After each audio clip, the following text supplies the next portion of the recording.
بسم اللہ الرحمن الرحیم۔ گمنام ہیرو کے معزز ناظرین، السلام علیکم۔ آئیے چلتے ہیں کہانی کی طرف۔ آج آدھی رات کے بعد عبادت گاہ میں ایک خون ریز مارکا ہونے والا ہے۔ ڈاکٹر کے مطابق ربی موشے ہیمن کی ٹیم عبادت گاہ کے تہہ خانے میں پوشیدہ بے بہا خزانے تک رسائی حاصل کرنے کی کوشش کرے گی، اور میں نے تھوڑا توقف کر کے سانس ہموار کی، پھر بات پوری کرتے ہوئے لی یان کو بتایا ہمیں اپنے دشمنوں کی اس کوشش کو ناکام بنانا ہوگا۔ ڈاکٹر مونگ ربی کے محکوموں کے عزائم جاننے ہی گیا ہے۔ وہ یہ معلوم کرنے کی کوشش کر رہا ہے کہ وہ لوگ کس انداز میں کارروائی کا ارادہ رکھتے ہیں۔ میری وضاحت نے لی یان کو قدرے مطمئن کر دیا، مگر میرے اندر ایک نامعلوم سی بے چینی نے گھر کر لیا۔ یہ بے چینی لی یان سے متعلق تھی۔ میں نہیں جانتا تھا کیا ہونے والا تھا، لیکن ڈاکٹر مونگ نے لی یان کو کوئی بڑا صدمہ ملنے والی جو بات کی تھی، اس نے میرے ذہن کو الجھا کر رکھ دیا تھا، اور ان لمحات میں یہ الجھن کچھ زیادہ ہی بڑھ گئی تھی۔ ہم ٹیکسی میں آ بیٹھے۔ ٹیکسی نے ہمیں دربار اسکوائر میں گھمایا، پھر سنگا دربار سیکٹری بلڈنگ کے پاس سے گزرتے ہوئے وہ رام شاہ پاتھ پر آ گئی۔ کچھ دیر بعد ہم دربار پاتھ پر آ گئے اور پھر رتنا پارک پہنچ گئے۔ ٹیکسی پارک کے پہلو سے گزرنے لگی تو میں نے ایک فوری خیال کے تحت ڈرائیور سے ٹیکسی روکنے کو کہا۔ 1 منٹ بھائی، پارک مین گیٹ پر اتار دو۔ لی یان نے مجھ سے پوچھا کیا سیدھا بنگلے کی طرف جانے کا ارادہ نہیں؟ میں نے کرایہ دے کر ٹیکسی والے کو فارغ کیا اور پارک کے گیٹ کی سمت قدم بڑھاتے ہوئے لی یان سے کہا میں تھوڑی دیر اس پارک میں گزارنا چاہتا ہوں، پھر یہاں سے ٹہلتے ہوئے گھر کی طرف نکل جائیں گے۔ اس پارک سے میری بہت سی یادیں وابستہ ہیں۔ وہ مزید کوئی سوال کیے بغیر میرے ساتھ قدم اٹھانے لگی۔ رتنا پارک بہت ہی فرت بخش جگہ ہے۔ کھٹمنڈو میں قیام کے دوران میں روزانہ صبح یہاں آیا کرتا تھا۔ ہلکی پھلکی ایکسرسائز بھی ہو جاتی اور پھر کچھ جاگنگ بھی۔ میں شب و روز ہر جس قسم کے ہنگامی حالات سے نبرد آزما رہتا تھا۔ ان کے لیے جسمانی طور پر چاقو چوبند اور فٹ رہنا ضروری تھا۔ اس پارک میں عموماً رات 10 بجے تک خوب رونق رہتی تھی، لیکن موسم کی شدت کے باعث آج کل لوگ جلدی وہاں سے رخصت ہو جاتے۔ پورے پارک میں مناسب فاصلے سے کھمبوں پر گارڈن لائٹس روشن تھی، جو پارک کی خوبصورتی میں اضافے کا باعث تھی۔ اس وقت میرے ذہن میں نیلگری کا خیال رچا بسا تھا۔ اس پر اسرار ہستی سے میری پہلی ملاقات اسی پارک میں ہوئی تھی۔ لی یان خاموشی سے میرے ساتھ آگے بڑھتی چلی آئی۔ میں بے اختیار پارک کے اس حصے کی جانب جا رہا تھا جہاں مجھے نیلگری کا ٹوٹا ہوا مجسمہ پڑا ملا تھا۔ ہم آگے پیچھے چلتے ہوئے اس مقام پر پہنچ گئے۔ اس طرف درختوں کی بہتات تھی اور یہ جگہ عام پختہ روش سے ذرا ہٹ کر تھی۔ اس سے تھوڑا آگے پارک کا حفاظتی جنگلہ تھا۔ میں کچھ دیر تک بے سبب یوں ہی ادھر ادھر ٹہلتا رہا۔ اسی جگہ کرسٹل کے ٹوٹے ہوئے مجسمے سے مجھے ٹھوکر لگی تھی اور میں اس حسین ترین مجسمے کو اپنی گاڑی میں رکھ کر گھر لے آیا تھا، پھر وہ زندہ ہو گئی تھی۔ اس وقت پارک کے ماحول میں نیلگری کے وجود کی مخصوص مہک رچی بسی ہوئی تھی۔ یوں لگتا تھا جیسے وہ کسی درخت کی آڑ میں چھپی کھڑی ہو اور مجھے حیرت زدہ کرنے کے لیے اچانک درخت کے پیچھے سے نکل کر سامنے آ جائے گی۔ نیلگری نے میری زندگی میں بہت اہم کردار ادا کیا تھا۔ پچھلے کچھ عرصے سے غائب رہنے کے بعد وہ دوبارہ مجھے اپنے وجود کا احساس دلانے لگی تھی، مگر قدرے مختلف انداز میں، اور اس کا یہ نیا انداز میرے لیے تشویش کا باعث تھا۔ پتہ نہیں اب وہ مجھ سے کیا چاہتی تھی۔ نیلگری تو کسی درخت کی اوٹ سے برآمد نہیں ہوئی، تاہم لی یان نے میری بے معنی حرکات سے بور ہوتے ہوئے کہا وجدان، تم مجھے پارک کے اس نیم تاریخ حصے میں کیوں لے آئے ہو؟ میں محسوس کر رہی ہوں جیسے تمہیں کسی خاص شے کی تلاش ہے۔ ہاں، وہ بہت ہی خاص تھی، میں نے بے خیالی میں کہہ دیا۔ وہ کون؟ لی یان کی چونکی ہوئی آواز میری سماعت تک پہنچی۔ میں سنبھل گیا اور بات بناتے ہوئے کہا میں اپنی ایک دوست کے ساتھ یہاں ایکسرسائز کرنے آیا کرتا تھا، بس اس کی یاد آ گئی۔ اوہ! لی یان نے بے یقینی سے میری طرف دیکھا اور بولی چلو کوئی بات نہیں، تمہاری دوست کی یاد کو تازہ کرنے کے لیے ہم بھی تھوڑی ایکسرسائز کر لیتے ہیں۔ موسم کا تقاضا بھی نبھ جائے گا اور کچھ ہاتھ پاؤں بھی کھل جائیں گے، مگر پارک کے کسی روشن حصے کی طرف چلو۔ مجھے شرارت سوجی اور میں نے بے ساختہ کہہ دیا کیا یہاں نیم تاریکی میں تمہیں مجھ سے ڈر لگ رہا ہے؟ اگر میں تم سے ڈر رہی ہوتی تو نیو جرسی سے کھٹمنڈو تک نہ آتی۔ وہ میری آنکھوں میں دیکھتے ہوئے بولی تم تو مجھے کہیں سے بھی خطرناک نہیں لگے۔ پھر وہ بڑے دل آویز انداز میں ہنس دی۔ اس نے آخری جملہ بہت معنی خیز انداز میں ادا کیا تو مجھے اپنے پورے وجود میں ایک سنسنی سی دوڑتی ہوئی محسوس ہوئی۔ اس دوران میں وہ بدستور میری آنکھوں میں جھانک رہی تھی۔ میں اس کے انداز کی سنگینی کو بھانپ گیا اور سنبھلتے ہوئے کہا ٹھیک ہے، ہم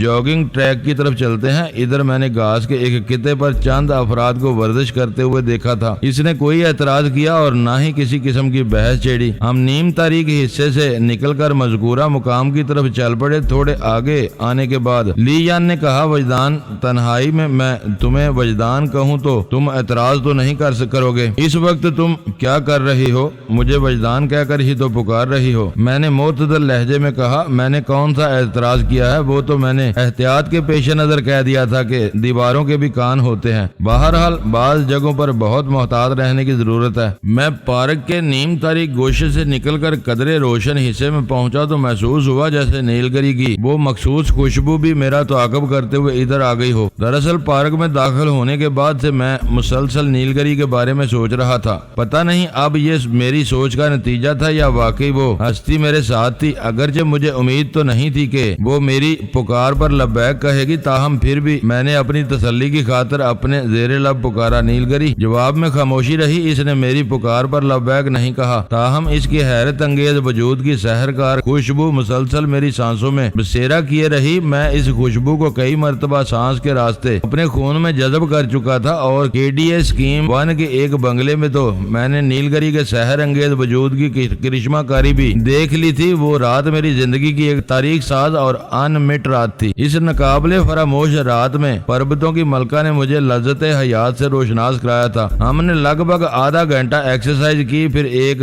سنگی بینچ پر بیٹھ گئے۔ میں نے لی یان سے کہا، میں آنکھیں بند کر کے تھوڑا آرام کرنا چاہتا ہوں، تمہیں کوئی اعتراض تو نہیں؟ مجھے کیوں اعتراض ہوگا؟ وہ معنی خیز انداز میں مسکرائی، تمہاری آنکھیں ہیں، آرام کرنے کے لیے انہیں بند کر دیا، کھلا رہنے دو، تمہاری مرضی ہے۔ لی یان اس وقت ہلکی پھلکی چھیڑ چھاڑ کے موڈ میں نظر آتی تھی۔ میں نے بھی جواباً شوخی سے پوچھ لیا، اچھا اگر میں آرام کرنے کے لیے تمہاری آنکھیں استعمال کروں گا تو تمہیں تب اعتراض ہوگا؟ اب بھی نہیں ہوگا، وہ کھلکھلا کر ہنس دی۔ میں نے گہری نظر سے اسے دیکھا اور سنگی بینچ کی پشت سے ٹیک لگا کر آنکھیں بند کر لی۔ آنکھیں بند کرتے ہی انسان اپنے اندر بند ہو جاتا ہے۔ میں بھی خود میں بند ہو کر خود کو تلاش کرنا چاہتا تھا۔ میرے وجود کا اٹوٹ انگ مجھ سے جدا ہو گیا تھا۔ میں نے تھرڈ آئی کے سامنے ساحل کے سراپا کو اجاگر کیا اور رخش تصور کو اس کی جانب دوڑا دیا۔ نتیجہ حسب سابق برآمد ہوا، میں اپنے وجود کے اٹوٹ انگ تک رسائی حاصل کرنے میں کامیاب نہ ہو سکا۔ ایک نامعلوم، ایک بے نام سی سفاق دیوار ہمارے بیچ حائل رہی۔ ڈاکٹر مونک کو 100% یقین تھا کہ اس نے جس لڑکی کو ہائی وے والی بستی میں پہنچایا ہے وہ میری ساحل ہی ہے۔ مجھے ڈاکٹر مونک کی صلاحیتوں پر پورا بھروسہ تھا، لیکن دل کی اپنی مچلن تھی۔ یہ سینے کے پنجرے کو توڑ کر کھلی فضاؤں میں پرواز کرنا چاہتا تھا اور ایک لمبی اڑان بھر کر اپنی منزل میری ساحل تک پہنچنا چاہتا تھا، مگر پتہ نہیں کس سبب یہ پرندہ ہر پار پھڑپھڑا کر رہ جاتا۔ منزل کا سراغ پانے سے پہلے ہی یہ بے دم سا ہو کر زمین سے آ لگتا۔ ربی موشے ہائمن کی شاطرانہ چال نے میری زندگی کی بساط کو تلپٹ کر کے رکھ دیا تھا۔ ساحل کو مجھ سے دور کرنے میں اسی کا ہاتھ تھا۔ ربی کے تصور نے میری سوچ کو زہریلا کر دیا۔ میں نے آنکھیں کھول دی، کوشش میں ناکامی اور موشے ہائمن کے بارے میں سوچنے کی تلخی میرے چہرے سے حویدہ تھی۔ یہ تاثرات لی یان نے نوٹ کر لیا، گہری تشویش سے بولی، کیا بات ہے وجدان، تم کچھ پریشان نظر آ رہے ہو؟ کوئی بات نہیں، میں نے ٹالنے والے انداز میں کہا، تمہاری طبیعت ٹھیک نہیں لگ رہی۔ میں ٹھیک ہوں، تم فکر نہ کرو، چلو گھر چلتے ہیں، وہ مشورہ دینے والے انداز میں بولی۔ چلتے ہیں، 1 منٹ، میں نے یہ کہتے ہوئے دوبارہ آنکھیں بند کر لی۔ اس بار میں نے تیسری آنکھ کے توسط سے نیلگری کو ٹریس آؤٹ کرنے کی کوشش کی تھی۔ اس کوشش میں بھی مجھے ناکامی کا منہ دیکھنا پڑا۔ جھنجھلا کر میں نے آنکھیں کھولنے ہی والا تھا کہ ایک مانوس آواز میری سماعت سے ٹکرائی، یہاں بیٹھے تصور کی کرتب بازیاں دکھاتے رہو، اور وہاں جملہ ادھورا چھوڑ کر آواز معدوم ہو گئی۔ اس بات میں 1% بھی شک کی گنجائش نہیں تھی کہ وہ آواز نیلگری کی تھی۔ وہ یہیں کہیں میرے آس پاس موجود تھی، مگر مجھے دکھائی نہیں دے رہی تھی۔ اس کی مخصوص آواز سنتے ہی میں نے ہڑبڑا کر آنکھیں کھولی تو لی یان بھی بکھلا گئی۔ کیا ہوا وجدان؟ بے ساختہ اس کے منہ سے نکلا۔ کچھ نہیں، میں نے نیلگری کی تلاش میں ادھر ادھر نگاہ دوڑاتے ہوئے کہا۔ کچھ تو ہے، وہ ایک ایک لفظ پر زور دیتے ہوئے بولی۔ میں محسوس کر رہی ہوں تمہیں کسی خاص چیز کی تلاش ہے، کس کی یہ تم ہی بتا سکتے ہو۔ میں نے اس کے سوال کا جواب دینے کی بجائے سرسری انداز میں کہا، گھر چلتے ہیں۔ پھر میں بینچ پر سے اٹھ کر کھڑا ہو گیا۔ وجدان، تم مجھ سے کچھ چھپا رہے ہو، لی یان نے شاکی لہجے میں کہا۔ اگر دانستہ یا کسی مصلحت کی بنا پر نہیں بتانا چاہتے تو دوسری بات ہے، میں نے اس کی تشفی کی خاطر کہہ دیا، بعد میں بتا دوں گا۔ اس وقت میرا ذہن بہت الجھا ہوا ہے، میں تمہارے لیے کیا کر سکتی ہوں؟ فی الحال میرے لیے کوئی بھی کچھ نہیں کر سکتا، میں نے سوچ میں ڈوبی ہوئی آواز میں کہا۔ پھر لی یان نے مجھ سے کسی قسم کا سوال نہیں کیا اور ہم رتنا پارک سے باہر نکل آئے۔ اس وقت میرے دماغ میں صرف ایک ہی جملہ، ادھورا جملہ گردش کر رہا تھا، تم یہاں بیٹھے تصور کی کرتب بازیاں کر دکھاتے رہو اور وہاں۔ یہ آواز 101% نیلگری کی تھی۔ اس نے مجھے کوئی نہایت ہی اہم اشارہ دیا تھا، وہ مجھے کسی بات سے باخبر کرنا چاہتی تھی، مجھے کچھ بتانا چاہتی تھی، میری کسی کوتاہی، کسی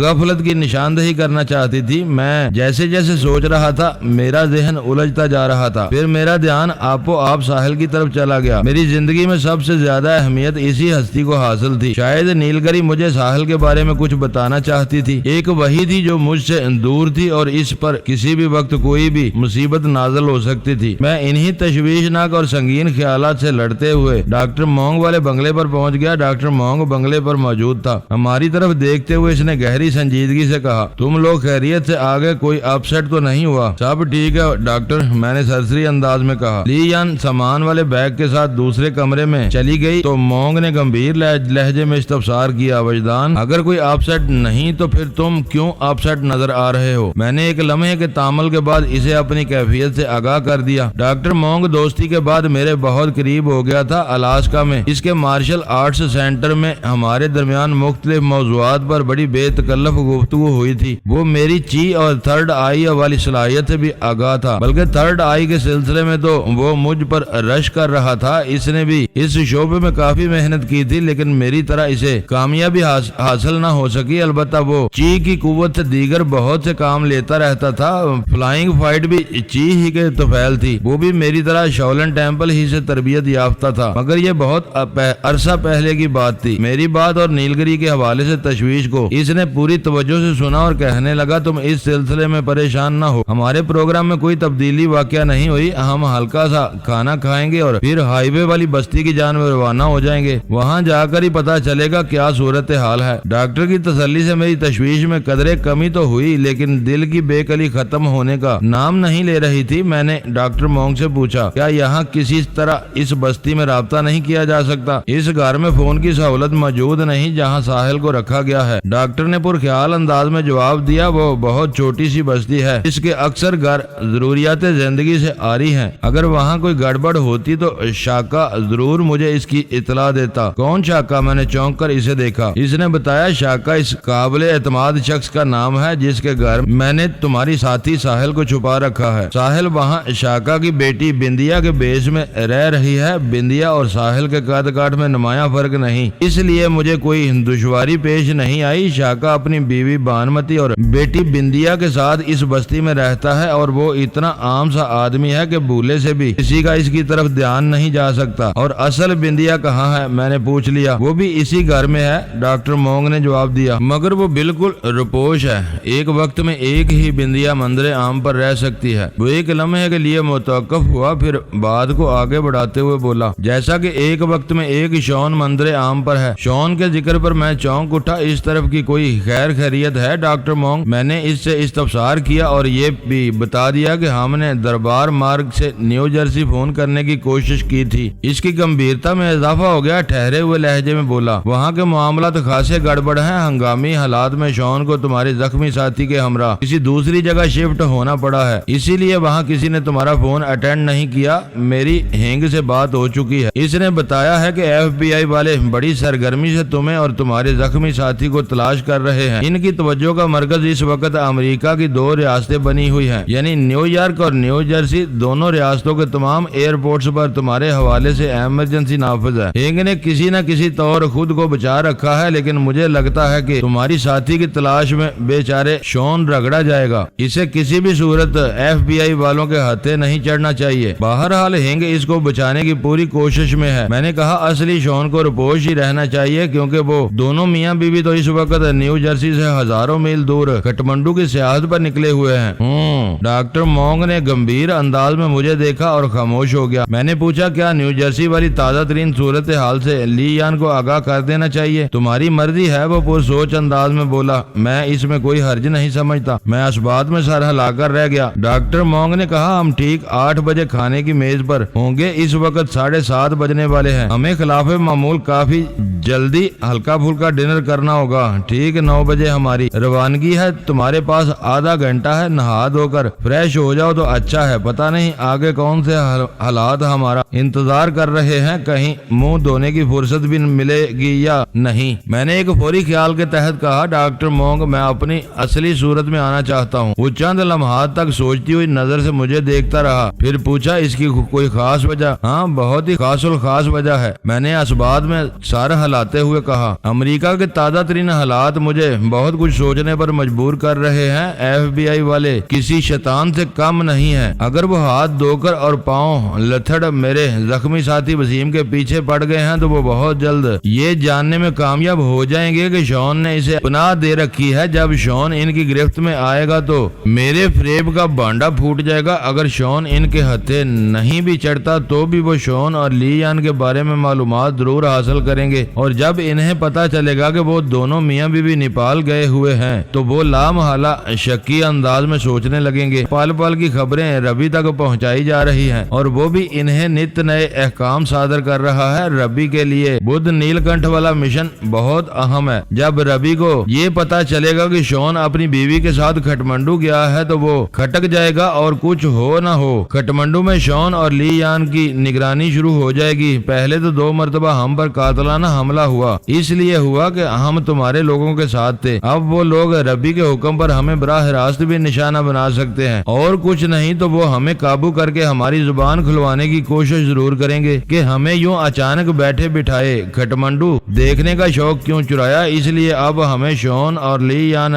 نظر نہیں آنا چاہیے۔ میں نے تھوڑا توقف کیا، پھر اضافہ کرتے ہوئے کہا، میں اس میک اپ وغیرہ سے تنگ آ گیا ہوں۔ میں وجدان کی اصلی صورت کے ساتھ ہی آگے بڑھوں گا، چاہے میرے سامنے کتنے ہی خطرات کیوں نہ ہوں، منہ کھولے کھڑے ہوں۔ البتہ لی یان کے چہرے پر تھوڑی پننگ کرنا ہوگی، تھوڑا ہیئر سٹائل میں تبدیلی بھی ضروری ہے تاکہ پہلی نظر میں وہ لی یان دکھائی نہ دے۔ اس پر دوسری نظر پڑنے سے پہلے کوئی بندوبست کر لیا جائے گا۔ اوکے، ڈاکٹر مونگ نے مدبرانہ انداز میں کہا، تمہاری تجویز معقول ہے، اس پر عمل کرنے میں کوئی حرج نہیں۔ ویسے میں بھی یہی محسوس کر رہا ہوں، تمہارے فرار کا راز اب زیادہ دیر تک راز نہیں رہے گا۔ FBI والوں نے اگر نیو جرسی میں اوشین ایونیو اور ٹینکس پارک کا رخ کر لیا ہے تو شون کے لیے واقعی بہت بڑی مصیبت کھڑی ہو جائے گی۔ یہ لوگ بال کی کھال اور کھال کے بال نکالنا جانتے ہیں۔ نیو جرسی کے علاقے جرسی سٹی میں اوشین ایونیو پر شون کا فوٹو سٹوڈیو واقع تھا، جبکہ وہ لی یان کے ساتھ لنکن پارک کی ایک اپارٹمنٹ بلڈنگ میں رہتا تھا۔ میں نے ڈاکٹر مونگ کی توجہ ایک اور نہایت ہی اہم نقطے کی طرف مبذول کرائی۔ فوٹو سٹوڈیو پر کام کرنے والے ملازمین کو یہ بتایا گیا ہے کہ شون اور لی یان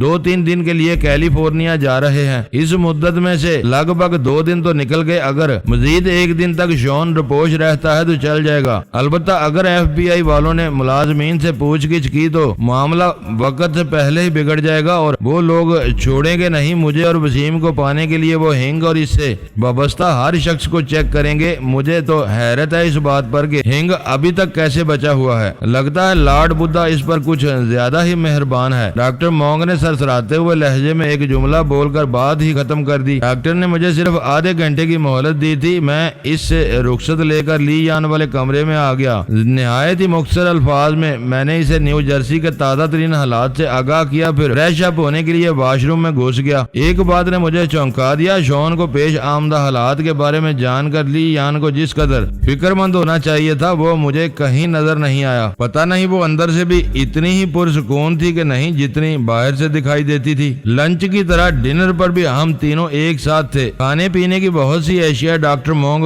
واپسی میں ساتھ لیتا آیا تھا۔ چند ایک چیزیں چندر سے منگوائی گئیں، وہ اپنا اور دونوں سادہ لباس پولیس والوں کا کھانا لینے گیا تھا۔ اس کے وہ جوان اس دوران میں ایک لمحے کے لیے بھی اپنے فرض سے غافل نہیں ہوئے تھے۔ ہم چونکہ اپنی مجبوریوں کے باعث قبل از وقت کھانا کھا رہے تھے، لہذا چندر اور دیگر پولیس والوں کو بھی ہمارے وہاں سے رخصت ہونے کے بعد کھانا کھانا تھا۔ کھانے کے دوران میں ہمارے درمیان رات والے مشن پر ہلکی پھلکی گفتگو ہوتی رہی۔ انہی باتوں میں ڈاکٹر مونگ نے یہ انکشاف کیا، وجدان تمہاری طرح میں بھی اپنے اصلی رنگ و روپ میں بستی کی طرف روانہ ہو رہا ہوں۔ ویری گڈ، میں نے سراہنے والے انداز میں کہا۔ انتہائی مجبوری کی بات دوسری ہے، ورنہ ہمیں میک اپ کے بغیر ہی رہنا چاہیے۔ جب ہم میک اپ کے ذریعے حلیت تبدیل کر کے سوسائٹی میں موو کرتے ہیں تو کیا ہم پر دشمنوں کی طرف سے آفات نازل نہیں ہوتی؟ میں ایک لمحے کو متوقف ہوا، پھر بات کو مکمل کرتے ہوئے کہا، جب ہر صورت میں دشمنوں سے نبرد آزمائی ہی ٹھہری تو ہم کیوں خود سے بیگانہ ہو کر زندگی گزاریں؟ مجھے جب سے میک اپ کی تجربات ہو رہے ہیں میں یہ محسوس کرنے لگا ہوں جیسے میرے اندر کوئی اور وجدان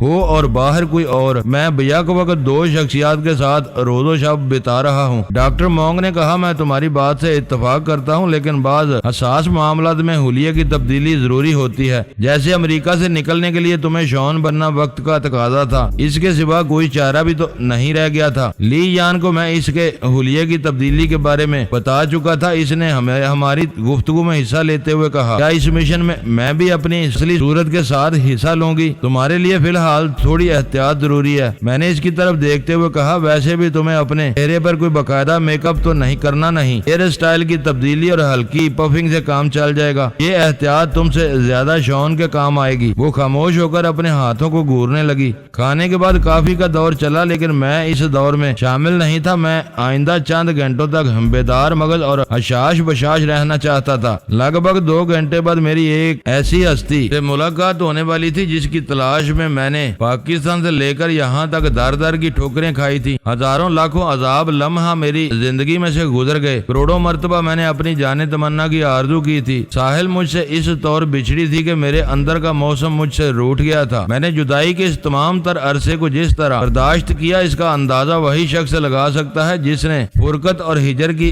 رت میں سانسیں لی ہوں. 8:45 بجے ڈاکٹر مونگ نے بتایا ہم ٹھیک 15 منٹ کے بعد یہاں سے رخصت ہو جائیں گے. ہم بستی تک کس ذریعے سے جائیں گے؟ میں نے سوال کیا. میں نے اس سفر کے لیے ایک ہیوی انجن والی جیپ کا بندوبست کر رکھا ہے جو پہاڑی راستوں کے لیے نہایت ہی موزوں ہے. ڈاکٹر نے جواب دیا آری گرین کلر کی یہ جیپ رات کی تاریکی میں اور بھی زیادہ محفوظ ہے. اس جیپ میں مناسب اسلحے کے علاوہ پیٹرول کی وافر مقدار بھی موجود ہے. جیپ کا ٹینک تو فل ہے ہی عظیم, علاوہ اس کے پچھلے حصے میں 5 گیلن والے 2 کین بھرے رکھے ہیں. مذکورہ جیپ ساتھ والے بنگلے کے پورچ میں کھڑی ہے. میں نے اپنا ضروری سامان جیپ کے اندر پہنچا دیا ہے. تم لوگ جو کچھ لے جانا چاہو اپنے بیگ میں بھر لینا. میں نے ڈاکٹر کی بات پوری توجہ سے سنی اور ایک انکشاف پر الجھن زدہ انداز میں دریافت کیا ڈاکٹر یہ بات سمجھ میں نہیں آئی کہ وہ جیپ ساتھ والے بنگلے میں کیوں کھڑی ہے؟ محض احتیاط اور حفاظت کی خاطر. ڈاکٹر نے ٹھہرے ہوئے لہجے میں جواب دیا ساتھ والے بنگلے میں کوئی بھی رہائش پذیر نہیں, وہ میرے ہی تصرف میں ہے. یہ بات جانوس کے علاوہ چندر کو بھی معلوم ہے. یہ دونوں بنگلے مجھے جانوس نے فراہم کر رکھے ہیں جو اس کی خفیہ پراپرٹی میں شمار ہوتے ہیں. میں ایک طویل سانس لے کر رہ گیا. جیپ والا آئیڈیا مجھے پسند آیا تھا. ڈاکٹر نے بات کو آگے بڑھاتے ہوئے کہا دوسرے اس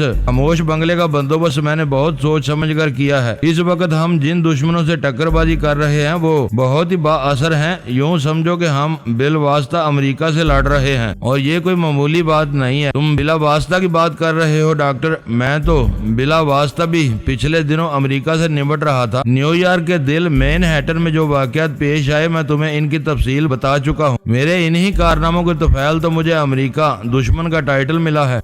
ڈاکٹر مونگ نے ایک گہری سانس لی اور ٹھہرے ہوئے لہجے میں بولا امریکہ سے کہیں زیادہ سنگین واقعات یہاں نیپال میں بھی پیش آ سکتے ہیں. اس لیے ہمیں ایک ایک قدم پھونک کر. ڈاکٹر کی بات ادھوری رہ گئی. اسی لمحے ہمیں چھت پر کسی کے کودنے کی آواز سنائی دی. ہم تینوں نے بیک وقت چونک کر کمرے کی چھت کی طرف دیکھا. وہ آواز اگرچہ بہت مدھم تھی لیکن ہم نے پلک جھپکتے میں اندازہ لگا لیا کوئی نہایت ہی محتاط قدموں سے چھت کے اوپر چل رہا تھا. جلد ہی محتاط قدموں کی تعداد میں اضافہ ہو گیا. ہم نے ایک دوسرے کو تشویش بھری نظروں سے دیکھا اور یک لخت اٹھ کر کھڑے ہو گئے. میرے اعصاب اچانک تان گئے تھے. اس بات میں کسی شک و شبے کی گنجائش باقی نہیں تھی کہ کم از کم نصف درجن افراد اس یک بستہ موسم میں بنگلے کی چھت پر موجود تھے اور ظاہر ہے وہ کسی اچھی نیت سے وہاں نہیں پہنچے تھے. آپ دونوں اسی کمرے میں رہو, میں باہر جا کر دیکھتا ہوں, ڈاکٹر مونگ نے اضطراری لہجے میں کہا اور دروازے کی سمت قدم بڑھا دیے. اسی لمحے بنگلے کے بیرونی حصے میں بحث و تکرار کی آوازیں ابھری. یوں محسوس ہوا جیسے کوئی چندر یا سادہ لباس پولیس والوں سے الجھ رہا ہو. وہ زبردستی بنگلے کے اندر گھسنا چاہتا ہو اور بنگلے کے محافظ اس کی راہ میں رکاوٹ بن رہے ہوں. یہ بحث و مباحثہ لمحاتی ثابت ہوا اور اگلے ہی لمحے فائرنگ کی تیز تڑتڑاہٹ نے ٹھنڈے ٹھار ماحول کی خاموشی اور سناٹے کو پاش پاش کر دیا. ڈاکٹر مونگ نے ایک جھٹکے سے دروازہ کھولا اور ہماری نگاہوں سے اوجھل ہو گیا. اسی لمحے جوابی فائرنگ ہونے لگی. اگر پہلی فائرنگ حملہ آوروں کی طرف سے تھی تو پھر جوابی فائرنگ چندر وغیرہ کا کارنامہ ہی ہو سکتا تھا اور صورت حالات اس کے برعکس بھی متوقع تھی. آخر الذکر فائرنگ کے ساتھ ہی فضا میں انسانی چیخوں کی بھیانک آوازیں بھی شامل ہو گئیں. یہ ان بدقسمت افراد کی چیخیں تھی جو براہ راست گولیوں کی زد میں آ گئے تھے. لگتا تھا ہم میدان جنگ میں کھڑے ہوں. میں نے تشویش بھری نظر سے لی یان کو دیکھا۔ وہ مضبوط لہجے میں بولی، ہمیں ڈاکٹر مونگ کی مدد کرنا چاہیے، یوں محسوس ہو رہا ہے درجن بھر کالی بلاؤں نے اس بنگلے پر شب خون مارا ہے۔ لی یان کی بات ختم ہوئی ہی تھی کہ ہمارے کمرے کے باہر کوریڈور میں دوڑتے ہوئے قدموں کی آواز ابھری۔ کوئی اس طرف آ رہا تھا۔ ڈاکٹر نے کمرے سے نکلتے وقت دروازہ کھلا چھوڑ دیا تھا۔ یقینی بات تھی باہر جو کوئی بھی تھا یا تھے وہ سیدھے اندر ہی آتے۔ دوڑتے ہوئے قدموں سے یہ اندازہ نہیں ہوتا تھا وہ ایک دو ہیں یا اس سے زیادہ۔ وہ بہت ہی نازک لمحات تھے۔ اگر ہم یوں ہی کھڑے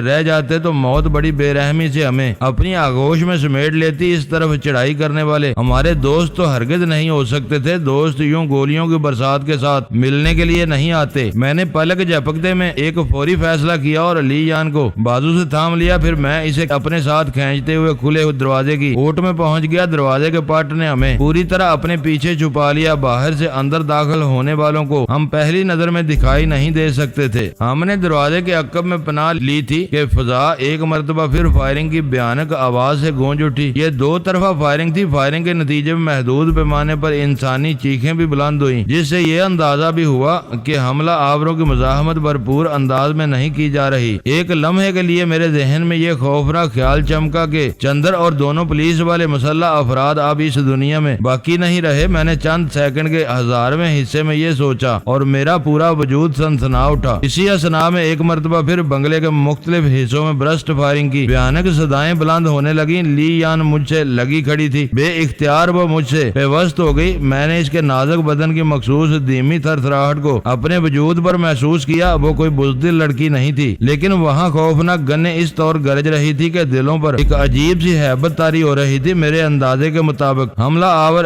LMG اور SMG کا استعمال کر رہے تھے۔ لی یان بری طرح مجھ سے چپکی ہوئی تھی۔ میں نے تحفظ کا بھرپور احساس دلانے کے لیے اسے ایک بازو کے حلقے میں سمیٹا اور اپنی تمام تر سماعت کو کوریڈور کی سمت مبذول کر دیا۔ 3 سیکنڈ کے بعد دوڑتے ہوئے قدم ہمارے دروازے کے سامنے پہنچ کر رک گئے۔ اگلے مرحلے میں وہ لوگ کھلے ہوئے دروازے سے اندر داخل ہو جاتے۔ میں نے لی یان کے کان کے نزدیک اپنا منہ لے جا کر سرگوشی کی، تم یہیں کھڑی رہنا، میں آنے والوں سے نبٹتا ہوں۔ سرگوشی کے دوران میں میرے ہونٹ اس کے کان سے مس ہو گئے تھے۔ اس کے بدن میں ایک جرجری سی پیدا ہوئی، تاہم اس نے مجھے اپنی اضطراری گرفت سے آزاد کر دیا۔ باہر رکنے والوں نے ایک لمحہ بھر کمرے کے اندر جھانکا۔ کمرے کی لائٹ آن تھی اور باہر کھڑے ہو کر اندر کسی انسان کو دیکھا نہیں جا سکتا تھا۔ اصولی طور پر انہیں کمرہ خالی دے کر آگے بڑھ جانا چاہیے تھا، لیکن ڈاکوؤں کے مانند بنگلے پر چڑھائی کر کے انہوں نے کون سے اصولوں کی پاسداری کی تھی جو اب ان سے ایسی کوئی توقع رکھی جاتی۔ وہ اندر داخل ہوئے تو مجھے ان کی تعداد کا علم ہوا۔ وہ 3 افراد تھے اور تینوں ہی مسلح۔ میں نے دروازے کی جری میں سے ان کی جھلک دیکھی۔ اس وقت ان کی پشت میری طرف تھی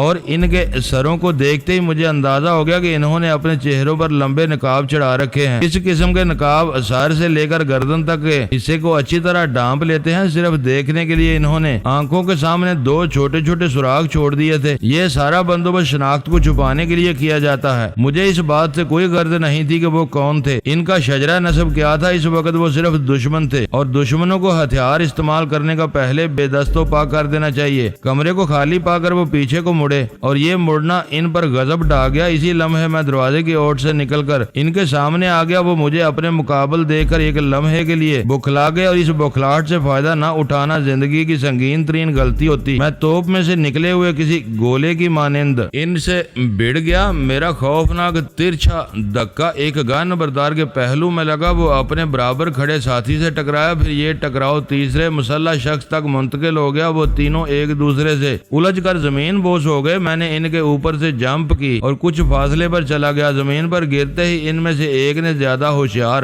بننے کی کوشش کی، بے دریغ مجھ پر فائرنگ کر دی، لیکن میں اس کے نشانے کو چھوڑ چکا تھا، لہذا گن کے خوفناک بیرل سے خارج ہونے والی مہلک گولیاں چھت اور دیواروں کی خیریت دریافت کرنے لگیں۔ پھر میں نے اسے گن استعمال کرنے کا موقع نہیں دیا۔ معزز ناظرین، لائک کریں، شیئر کریں اور کمنٹس باکس میں پاک آرمی زندہ باد، پاکستان پائندہ باد کا نعرہ ضرور درج کر کے اپنے ملک پر فخر کریں اور پاکستان کی بنیادیں مضبوط کرنے میں اپنا کردار ادا کریں۔ ویڈیو دیکھنے کا شکریہ۔ معزز ناظرین، اپنا خیال رکھیے گا اور ہمارے چینل کا بھی۔ ISI پاک آرمی زندہ باد، پاکستان پائندہ باد۔